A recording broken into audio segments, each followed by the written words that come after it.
రాఖీ గట్ట రానే వచ్చిండ్రే సెల్లె ప్రేమలత బావ శ్రీనివాసు సెల్లె ప్రేమలత బావ శ్రీనివాసు గుమ్మంలో నా నిలుసుండ్రు చూడే ఎదురు వచ్చి మాట్లాడరావే ఎదురు వచ్చి మాట్లాడరావే అనుకుంటా కన్నీరు పెట్టే నీ భార్యను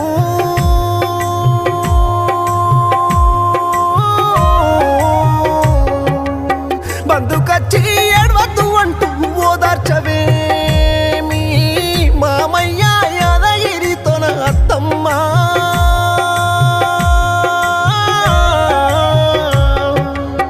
రమణర్సమ్మ నీతోని తోడుగా ఉన్నాగా నింగిలో నా వెన్నెలమ్మ నింగిలో నా వెన్నెలమ్మ నాన్న ఏడమ్మా